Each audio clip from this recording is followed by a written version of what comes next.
Ah, vous ne me suivez pas. Ça veut dire que quand tu es partenaire, la grâce qui est sur le ministère que tu soutiens doit travailler dans ta vie.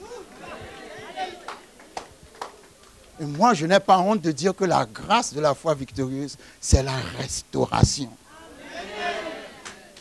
Dieu va restaurer quelqu'un. Il va ramener 100 fois plus que tu as perdu. Il va te réparer tellement. Vous savez, quand Dieu restaure, il donne toujours plus. La Bible dit que quand Samson s'est repenti et que Samson a détruit le temple des Philistins, il avait tué plus de gens qu'il n'en a tué pendant toute sa vie. En un seul jour. Quand la restauration vient, ça vient en double, en multiple. Tu as perdu 100 €, Dieu te donne 1000. Tu as perdu 1000, te donne 10 000. Il ne te donne jamais ce que tu as perdu. Il double toujours. Quand Job a tout perdu, que Dieu l'a restauré, la Bible a dit quoi? Il lui a donné le double de ce qu'il a perdu. Nous avons cette restauration, cette onction de restauration. Nous avons cette onction de restauration. Tous ceux qui soutiennent la foi victorieuse, s'il y a eu des destructions dans votre vie, il n'y aura plus de destruction dans votre vie. Il y aura la restauration, la réparation dans votre vie. Et quand Dieu guérit, il guérit sans cicatrice. La Bible dit que quand les 3 Hébreux étaient rentrés dans la fournaise ardente, quand ils sont sortis de la fournaise ardente, leurs habits ne sentaient pas le feu.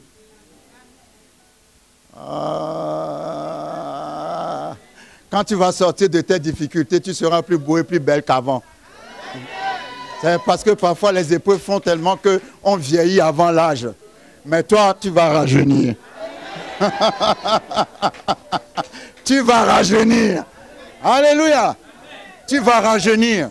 Je crois fortement en cette onction. Et vous savez, je dis toujours, hein, les 3 Hébreux, ils sont rentrés dans le feu en suivant Jésus. Tout le monde croit qu'ils ont trouvé Jésus dans le feu, c'est faux. Hein?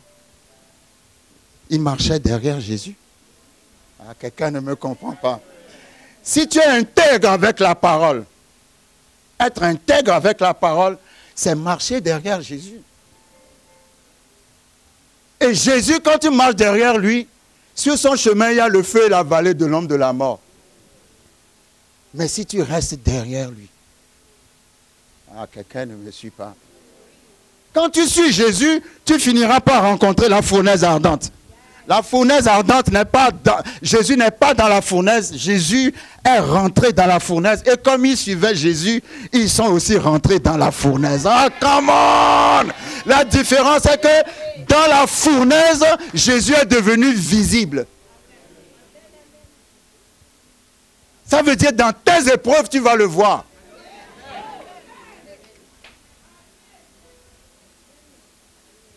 Ça, c'est fort, ça. Hein? Dis à ton voisin, j'ai suivi Jésus dans le feu. Je ne l'ai pas trouvé dans le feu, je l'ai suivi dans le feu. Parce que toute personne qui suit Jésus finira par rentrer dans un feu. Parce que la Bible dit, ceux qui veulent pieusement marcher avec Jésus seront persécutés. C'est ça le feu. Ils n'ont pas trouvé Jésus dans le feu. C'est Jésus qui les a accompagnés dans le feu. Alléluia. Quand tu vis ta situation de difficulté, parfois tu as l'impression que Jésus n'est pas là. Mais quand tu arrives au niveau du feu, à un certain niveau du feu, le 4e homme est devant toi.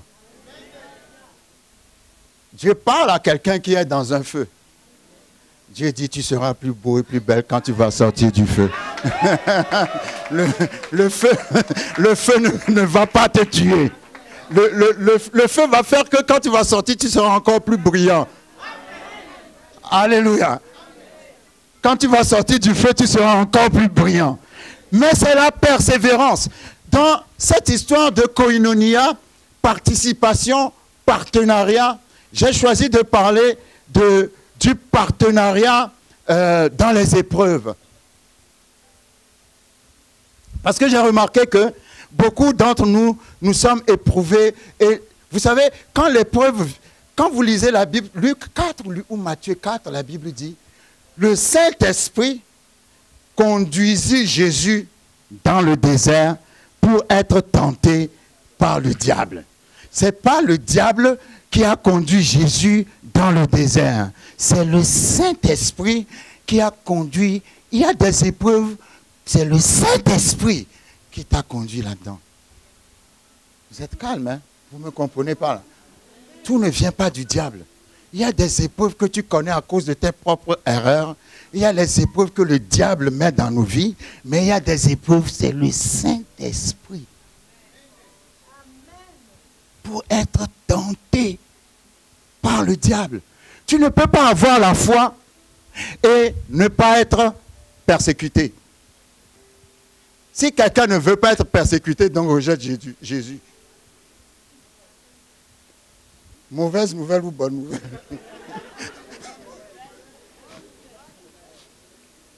Dieu veut encourager quelqu'un dans une situation difficile. Nous parlons aux partenaires, nous voulons encourager nos partenaires. Vous savez, souvent Dieu peut permettre que les finances baissent. Ou parfois, la situation fait que ça baisse, juste pour voir si tu vas tout baisser aussi. Ah, quelqu'un ne me suit pas. Mais la situation baisse et tu dis non, moi je ne baisse rien du tout. Votre alléluia est trop froid. Un peu congelé. Alléluia. Parce que quand tu es dans une lancée, il y a toujours quelque chose qui va arriver pour couper ta lancée. Mais quand quelque chose arrive pour couper ta lancée, c'est là qu'il faut doubler la lancée. Alléluia. Parce que si tu n'as pas la résistance, le diable aura toujours le dessus sur toi.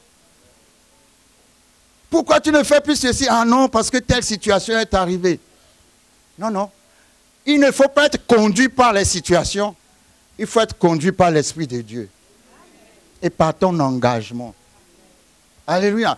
Dieu teste toujours la foi. Tous les gens qui ont eu la foi, Dieu les a tous testés. Dieu va te tester aussi.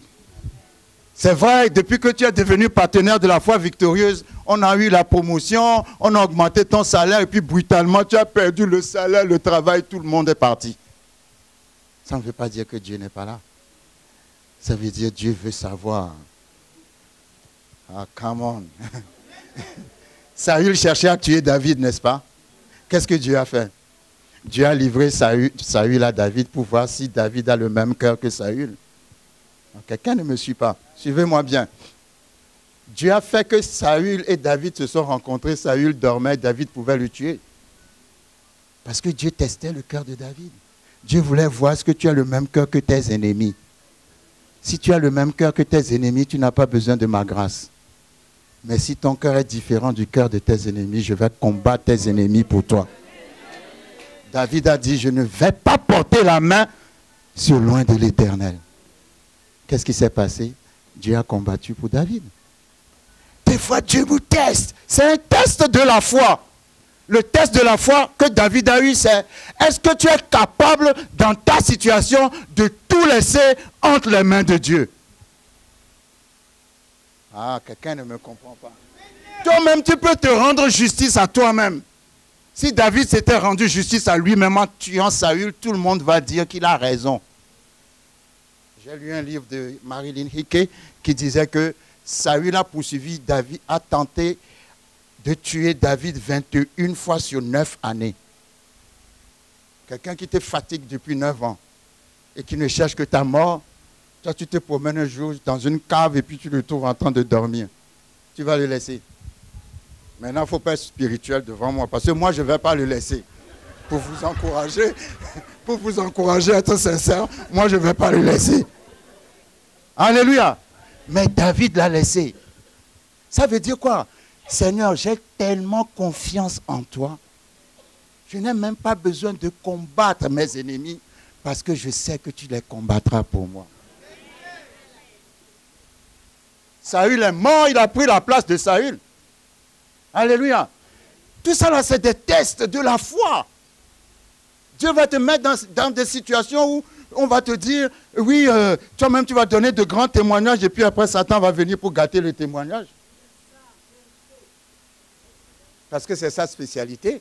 Mais quand ça se passe comme ça veut dire que Dieu va te donner un témoignage encore plus grand. Amen. Donc ne te décourage pas.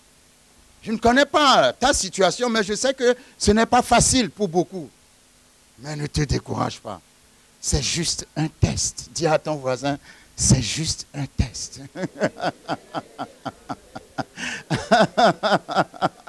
Ah, la situation va... Vous savez, en anglais, on dit subject to change. C'est-à-dire sujet au changement. Amen.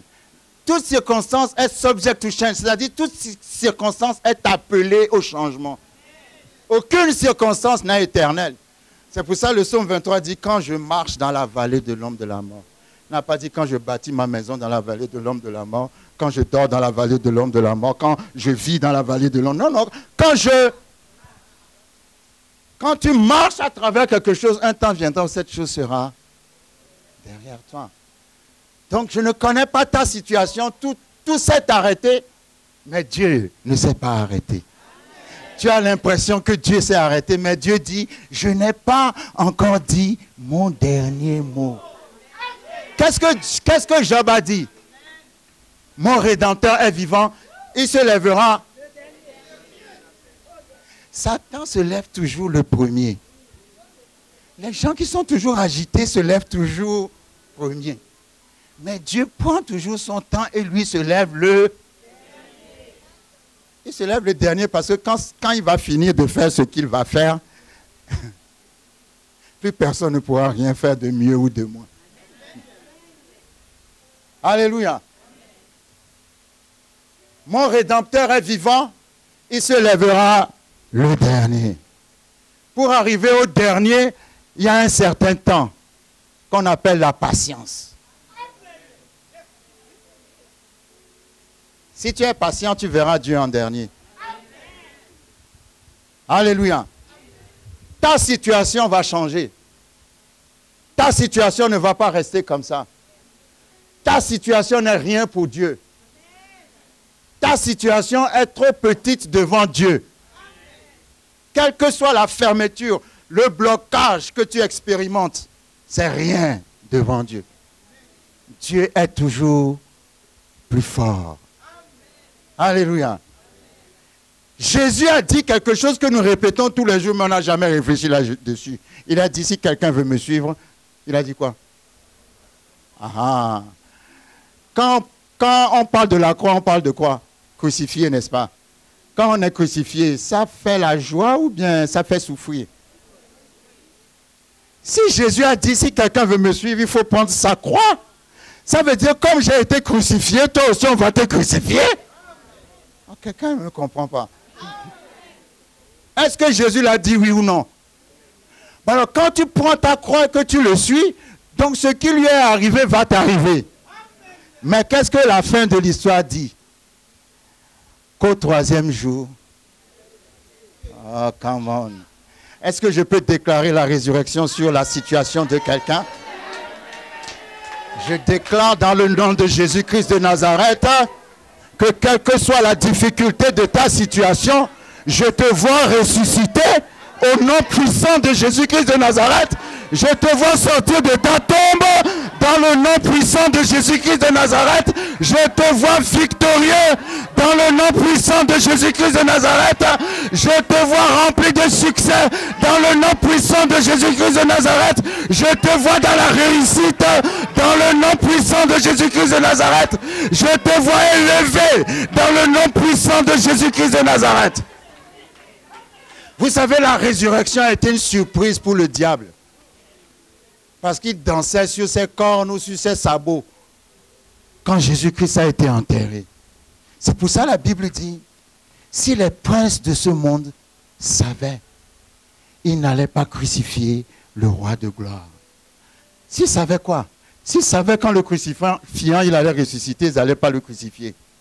Mais quand ils l'ont crucifié, ils croyaient que c'était fini. Ah, dis à ton voisin, le troisième jour. Ah, je déclare la puissance du troisième jour sur la vie de quelqu'un. Je déclare la puissance du troisième jour sur le compte bancaire de quelqu'un.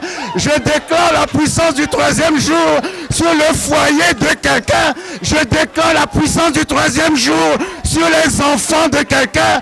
Je déclare la puissance du troisième jour sur le travail de quelqu'un.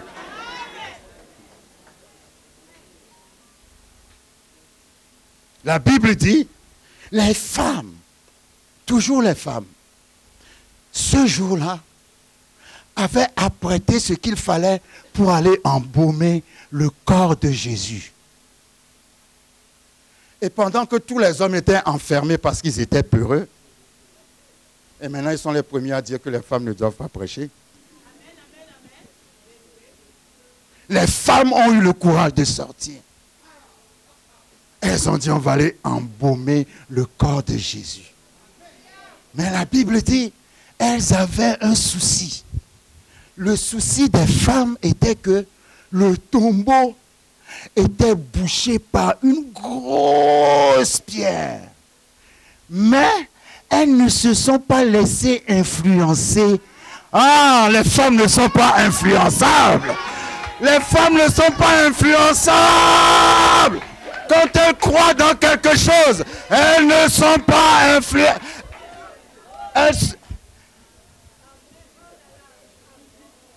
Non, j'ai mal parlé le français. Elles ne sont pas influençables.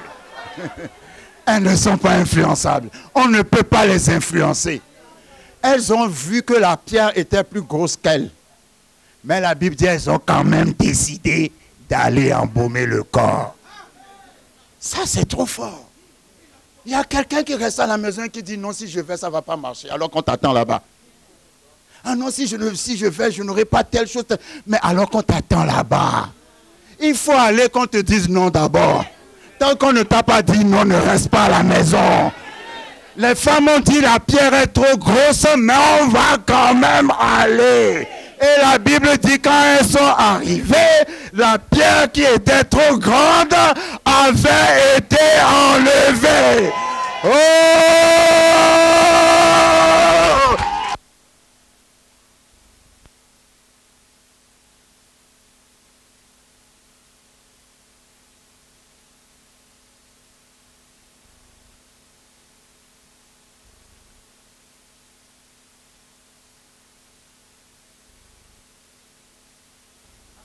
Merci. La pierre, qui, je ne sais pas, vous trouverez dans quel passage se trouve, vous verrez en lisant les évangiles. Hein? Marc 16, 1. Allons dans Marc 16, 1. Alléluia. Ça veut dire quoi? Que Dieu bénit la motivation. Quand ta motivation, c'est pour honorer Jésus. Ah, come on. Quand ta motivation, c'est pour embaumer Jésus. Ah, ce jour-là, ils sont revenus avec leur parfum. C'est pour ça que quelqu'un leur a dit, pourquoi cherchez-vous parmi les morts celui qui est vivant? La situation dit que c'est mort, mais en fait, Marc chapitre 16. Si quelqu'un peut me lire, Marc 16. Verset 1, c'est ça?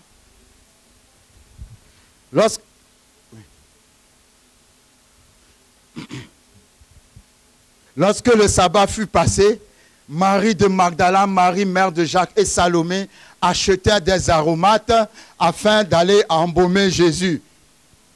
Le premier jour de la semaine, elles se rendirent au sépulcre de grand matin. Comme le soleil venait de se lever, elles disaient entre elles, qui nous roulera la pierre loin de l'entrée du sépulcre? Et levant les yeux, elles aperçurent que la pierre qui était très grande avait été. Dieu va enlever la pierre qui t'empêche d'aller loin. Cette année, c'est l'année des conquêtes. Tu vas conquérir les territoires qui t'ont toujours résisté. Tu vas conquérir les territoires de la guérison, les territoires de la délivrance, les territoires de la prospérité, les territoires de la promotion, les territoires de l'élévation, tous les territoires qui t'ont résisté jusqu'à maintenant. Prépare-toi. La pierre qui était trop grande. La Bible n'a pas dit qui a enlevé la pierre, mais à votre avis, qui a enlevé la pierre?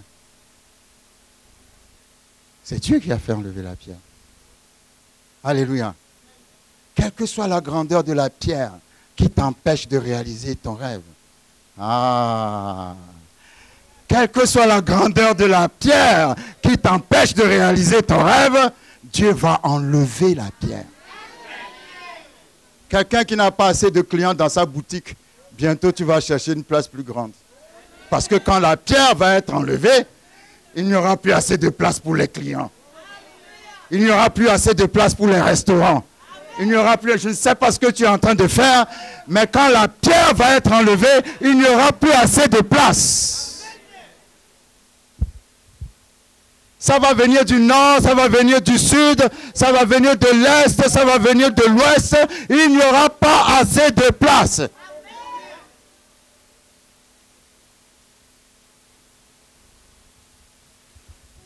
Ta motivation est de participer à la vie de Dieu, à l'évangile de Dieu, à l'œuvre de Dieu. Dieu aussi va participer à ta vie.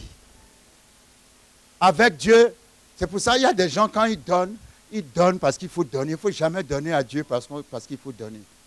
Il faut donner à Dieu avec, l'anglais dit expectation. Expectation, ça veut dire, ce n'est même pas une attente, c'est une attente ardente.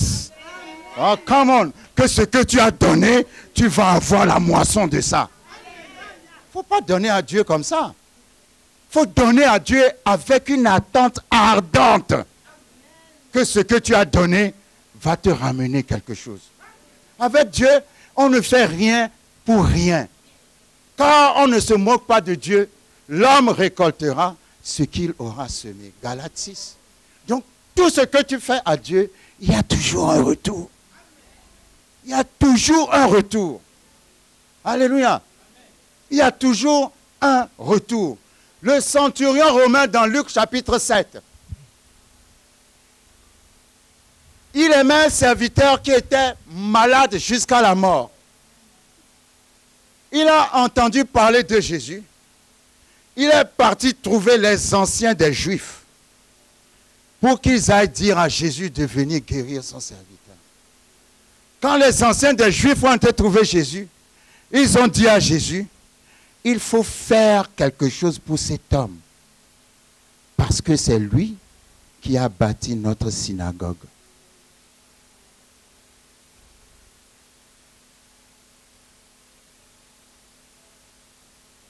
Tu ne peux rien faire pour Dieu sans que Dieu ne te le rende.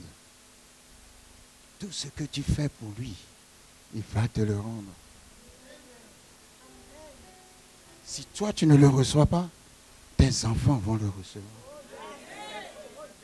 Les enfants de tes enfants vont le recevoir. Quand David est mort, ses fils, après lui, se sont succédés sur le trône d'Israël. Et à chaque fois qu'il y en a un qui faisait des bêtises, Dieu se fâchait et voulait le détruire. Mais la Bible dit toujours, Dieu dit toujours, à cause de mon serviteur David. Ah!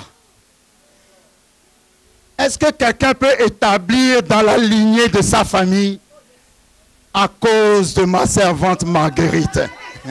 Ah! À cause de ma servante Catherine, à cause de mon serviteur Roger, à cause de mon serviteur Timothée. Ceci ne t'arrivera pas. Il y a des gens, ils ne prient pas. Ils ne croient pas en Dieu, mais ils sont bénis. Oh, vous êtes trop calme. Vous ne me comprenez pas. Il y a des gens, ils ne prient pas comme toi. Ils ne vont pas à l'église comme toi, mais ils sont bénis plus que toi. Moi, je crois que dans la famille de ces gens-là, il y a eu quelqu'un qui a fait quelque chose pour Dieu. Ah, comment Dieu a dit, ah, ta postérité sera toujours bénie. On ne trouvera pas la maladie dans la maison de tes enfants. Tes enfants seront toujours élevés à cause de ce que tu as fait pour moi.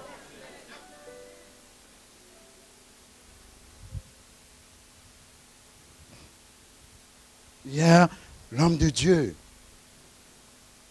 disait, Il reste combien de temps? Je ne veux pas trop vous fatiguer. Il est quelle heure? Ah, on va arrêter là. Un quart d'heure quand même. Hein. Même jusqu'à demain. Ah, il y a des... Bon, maintenant je ne prêche que pour les gens qui sont ici. Hein, comme vous n'avez rien dit, je prêche seulement pour les gens qui sont... Alors ce serviteur disait, le secret, il y a des choses qu'on ne nous enseigne plus. Nous, on a été enseignés dans de bonnes écoles. Alléluia.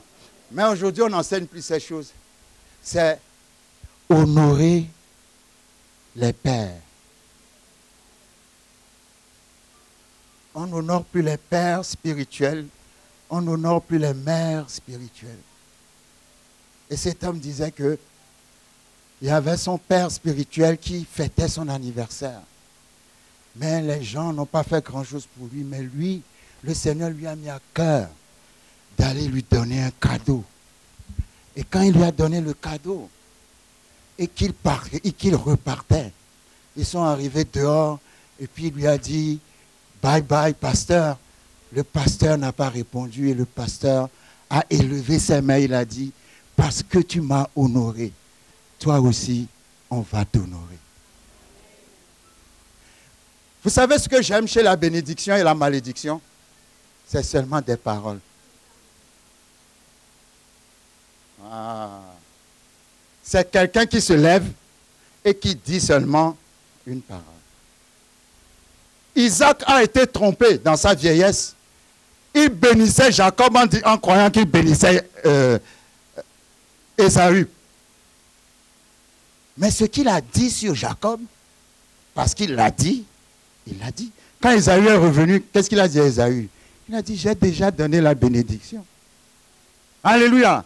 Il a dit à Jacob, tes frères te serviront. Alléluia. La bénédiction qu'il a donnée à Jacob s'est accomplie dans la vie de Jacob. La parole. Les gens ne pensent que non, tu as besoin d'aller tuer un mouton et puis prendre un coq qui a des dents dans la bouche et puis le matin tu te lèves à 5 heures, tu prends un sac de maïs et puis tu prends de la poudre et puis tu verses. Non, non, non. La parole. Qui vient d'une autorité. Même si l'autorité a fait quelque chose de mauvais, parce que l'onction est sur lui, ce qu'il va dire, ça va t'attraper. Je répète, même s'il a fait quelque chose de mauvais, parce que l'esprit, l'onction est sur lui, ce qu'il va dire sur toi, ça va t'attraper. Je répète encore. Même s'il a fait quelque chose de mauvais, je précise bien, 100 fois plus même, s'il a fait quelque chose de mauvais, parce que l'onction, il a été oint, s'il ouvre la bouche, ce qu'il va dire, ça va t'attraper. Exemple, Noé. Il a eu la foi pour mettre tous les animaux dans l'arche. Il a eu la foi pour passer 40 jours au-dessus des eaux. Ensuite, la terre s'est desséchée, il a cultivé, il était content, il a voulu fêter la délivrance. Au lieu de prendre 4 verres de vin, il en a pris 6. Et il est parti se coucher en se mettant complètement nu. Quand son fils Ham est arrivé et a vu son père nu, il est parti dehors. Le Seigneur est en train de me donner un message, je prie pour ce message, que le jour où je donnerai ce message-là, ça amène la révolution des gens. Ce message s'appellera la nudité du Père.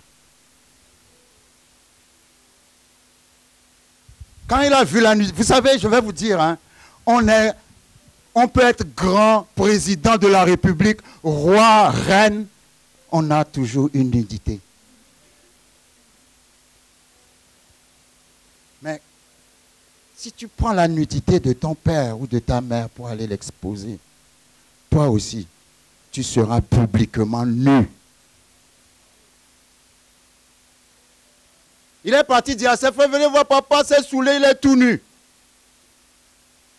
Et la Bible dit, quand les frères sont arrivés et qu'ils ont vu que leur père était nu, ils ont tourné le dos. Ils ont pris un tissu, ils ont marché à reculons et ils ont couvert la nudité de papa.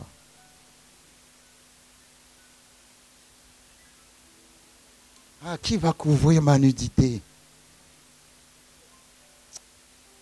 Ah, je ne sais pas si quelqu'un me comprend. Qui va couvrir ma nudité? Ils ont dit, on ne va pas voir la nudité de papa. On ne va pas voir les faiblesses de papa. On va couvrir papa.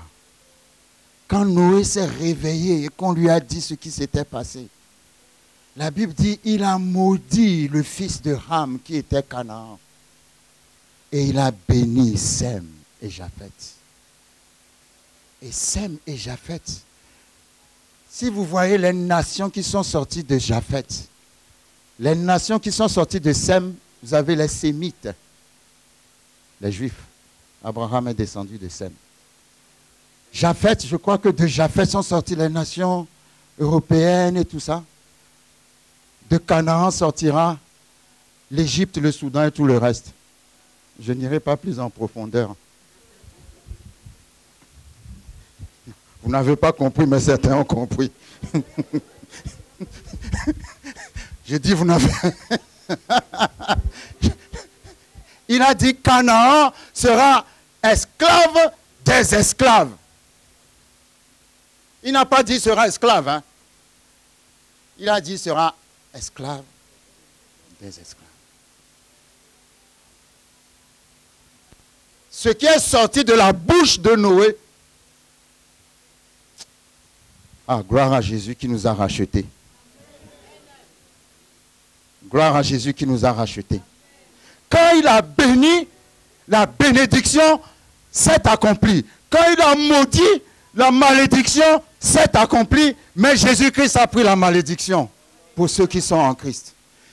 Et pourtant, ce qu'il avait fait était bien ou mauvais. C'était mauvais. Mais ce qu'il a dit, c'est accompli. Il y a des gens, il ne faut pas avoir des problèmes avec eux. Ah, vous êtes trop calme. Il y a des gens, il ne faut pas avoir des problèmes avec eux.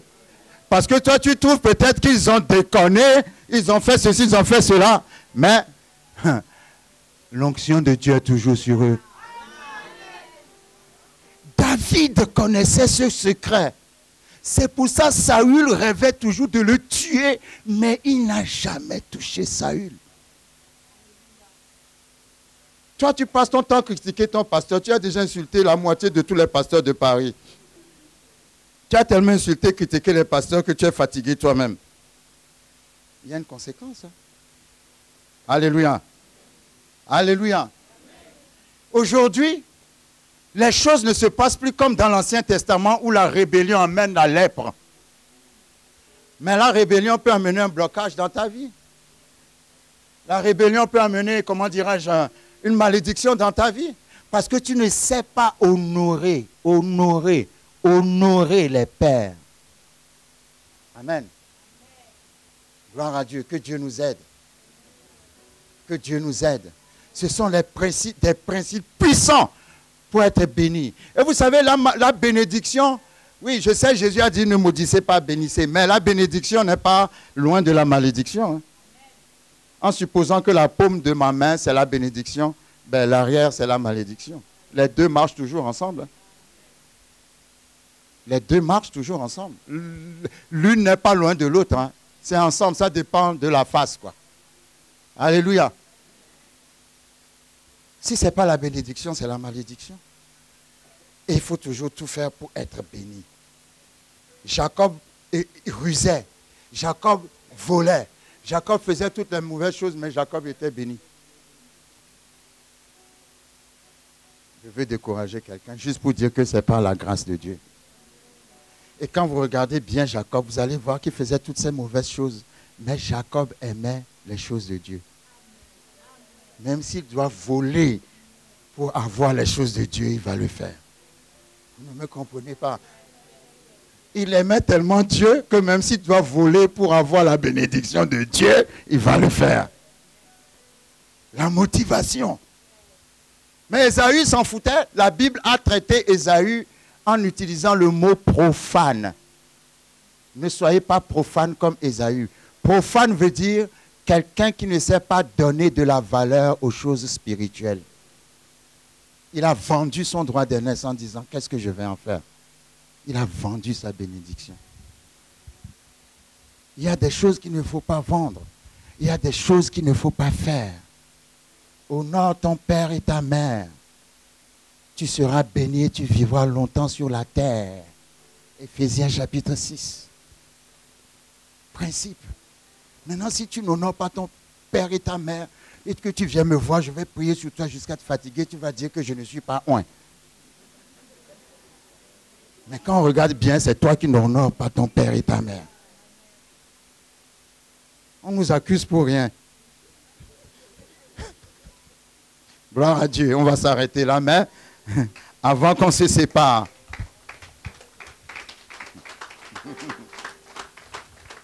Koinonia signifie tout simplement partenariat, participation. Dieu participe à la nature humaine et nous permet de participer à la nature divine. Nous participons aux souffrances de Christ au travers des épreuves. L'apôtre Paul a dit dans Philippiens 3, afin que je le connaisse, la puissance de sa résurrection et la communion, koinonia, de ses souffrances.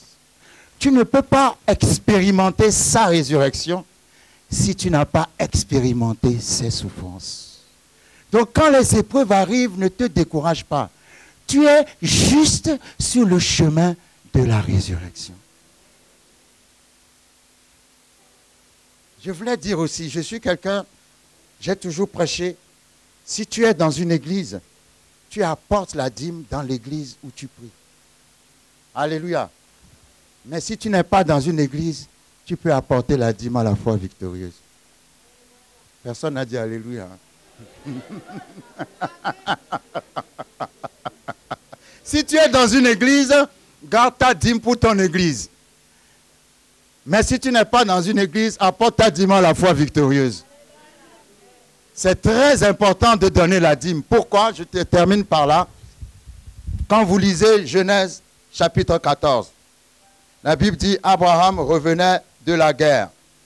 En revenant de la guerre, il a rencontré deux rois. Le premier roi s'appelait Melchisédek, Mélec-Sédek. Mélec en hébreu qui veut dire roi, Sédek qui veut dire justice. Donc, roi de justice, qui était roi de Salem, c'est-à-dire de Shalom, qui est paix, ou de Jérusalem, aujourd'hui. Donc, ce Mélec-Sédek ou Melchisédek était l'image de Christ, selon l'épître aux Hébreux. La Bible dit, vous irez lire en Genèse 14, Abraham lui a donné la dîme. Et qu'est-ce que Melchisédek a donné à Abraham? Il lui a donné le pain, le vin. Qui a amené le pain, le vin? Jésus-Christ.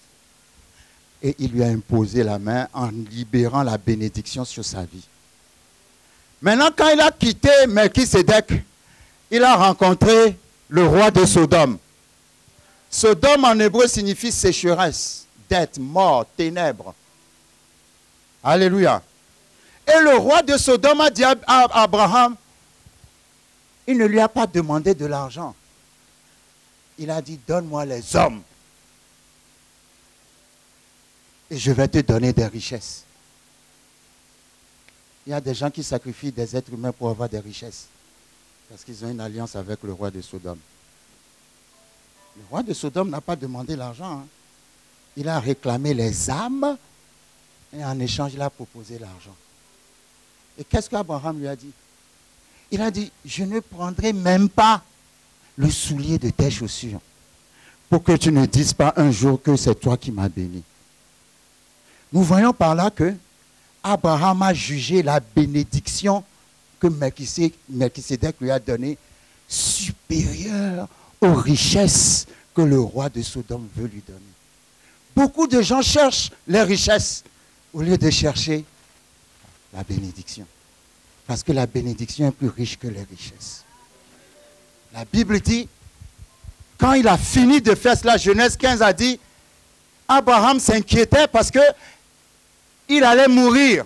Il n'avait pas d'enfant. Et Dieu lui a dit, je serai ton El Shaddai. Tu auras un enfant qui sortira de toi. Et c'est comme ça que l'aventure a commencé avec Abraham.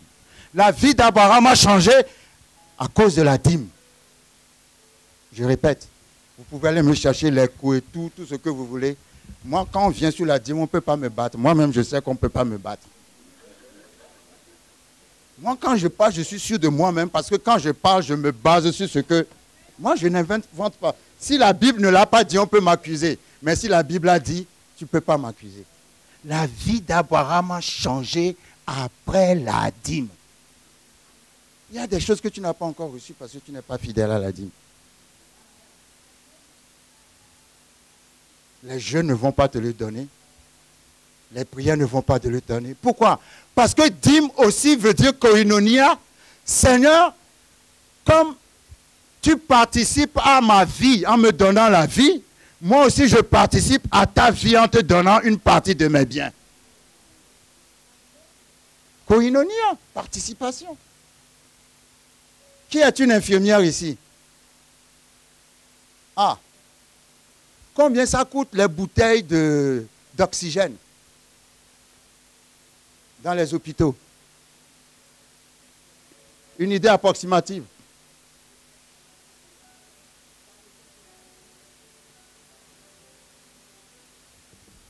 Faites des recherches. C'est un prix très bas. Hein? OK. Si vous voyez la densité d'oxygène que nous avons besoin, dont nous avons besoin pour vivre tous les jours, c'est gratuit parce que Dieu nous donne la vie. Vous allez calculer, pour ceux qui doivent acheter les bouteilles, pourquoi vous riez? Ah, come on. Vous allez calculer le prix des bouteilles multiplié par le nombre de jours qu'il y a dans l'année. Si la bouteille coûte 100 €, multiplié par le nombre de jours qu'il y a dans l'année, ça fait combien? Ça fait 35 600? 130 € la bouteille d'oxygène, hein? OK. Quand vous multipliez ça par personne, avec le nombre de personnes qu'il y a dans ta famille jusqu'à la fin de l'année, c'est ce que tu dois à Dieu chaque année. Quelqu'un ne me comprend pas. C'est ce que tu dois à Dieu chaque année, mais lui te le donne gratuitement. Donc quand il te demande 10% de tes revenus, là, c'est même pas la moitié de la bouteille d'oxygène. Est-ce que quelqu'un me suit? Parce que si l'oxygène disparaît, tout le monde va disparaître. Amen. Mais on ne peut pas monnayer la vie que Dieu nous a donnée. C'est pour ça que j'aime David qui dit, nous te donnons ce que tu nous as donné. Koinonia, participation. Amen. Est-ce que quelqu'un a reçu quelque chose aujourd'hui? Quelqu'un a reçu quelque chose? Ok, gloire à Dieu. Merci Seigneur. Merci Seigneur. Levons-nous. Seigneur, je prie pour chaque personne ici qui est dans la fournaise ardente, qui est dans une épreuve particulière. L'épreuve va se terminer par la gloire. Parce que tu es un Dieu de gloire. Tu es un Dieu de bénédiction. Tu es un Dieu puissant. Tu es un Dieu qui habite en nous. Tu nous as envoyé le Paraclétos, le Saint-Esprit, le Consolateur, l'Avocat, celui qui aide, celui qui est appelé près de nous. Le Saint-Esprit est avec toi pour que tu surmontes l'insurmontable. Le Saint-Esprit est Dieu avec toi pour que tu traverses les déserts. Le Saint-Esprit est avec toi pour qu'aucune barrière, aucune barricade ne te bloque, ne te paralyse et ne t'arrête. Alors aujourd'hui, je déclare, dans le nom puissant de Jésus-Christ de Nazareth, au bout du compte, tu seras vainqueur. Au bout du compte, tu seras victorieuse. Au bout du compte, tu seras élevé. Parce que tu participes à la vie de Dieu. Le miracle de Dieu va participer à ta vie. Le miracle de Dieu va participer à la vie de ta maison, la vie de tes enfants, la vie de ton mari, la vie de ta femme, la vie de ton foyer, la vie de ton travail. Tout ce que tu fais comme activité, Dieu va y participer. Nous déclarons le déblocage de ta vie. Que toutes les chaînes qui t'ont lié jusqu'à maintenant soient brisées maintenant. Au nom de Jésus. Nous ordonnons au lien de tomber sous le feu du Saint-Esprit. Plus de liens pour te lier dans le nom de Jésus. Seigneur, merci. Tes partenaires sont désormais inarrêtables. Tu les envoies comme une flèche. Et ils percent toutes les barrières. Ils percent tous les murs. Ils percent les oppositions. Dans le nom puissant de Jésus. Dans le nom puissant de Jésus. Que chaque personne reçoive le témoignage de Dieu. La raison qui t'a emmené ici, que Dieu te rencontre dans ton problème. Ah, je prie pour un rendez-vous divin. Alléluia. Samuel a dit à Saul, quand tu partiras d'ici, arrivé à la tombe de Rachel, tu rencontreras une troupe de prophètes. Tu rentreras dans la troupe et toi aussi, tu prophétiseras. Ce dont tu as toujours rêvé que tu n'as jamais eu va venir te rencontrer. Là où tu as déclaré, où l'ennemi a déclaré la mort de tes rêves, Dieu enverra une troupe de prophètes à la tombe de ta Rachel. Le temps est maintenant arrivé où mes promesses ne vont pas tarder de s'accomplir. Parce que la Bible dit si la vision tarde. Ah, je déclare à quelqu'un, tu as trop attendu, maintenant c'est la fin de ton attente. Maintenant la vision va s'accomplir dans le nom de Jésus. Je déclare ces paroles dans le manque de quelqu'un. Je déclare ces paroles dans la maladie de quelqu'un. Je déclare ces paroles dans la difficulté de quelqu'un. Je dénoue la malédiction sous laquelle tu as toujours vécu. Aujourd'hui, je te relâche dans ta destinée. Dieu te relâche dans ta destinée. Parce que tu participes à son ministère. Que son onction, la Bible dit, l'onction enlève le fardeau et brise le joug. Que tout fardeau soit enlevé de la tête. Et tous les partenaires ce soir, nous brisons le joug de la servitude dans ta vie. Dans le nom de Jésus. Que l'huile ne cesse de couler. Que l'onction ne cesse de couler. Que la vie de Dieu ne cesse de couler. Touche vos enfants. Que les enfants qui ont été liés par l'ennemi soient déliés dans le nom de Jésus. Déliés dans le nom de Jésus. Déliés dans le nom de Jésus. Déliés dans le nom de Jésus. Merci Seigneur pour ta parole. Au nom de Jésus. Amen.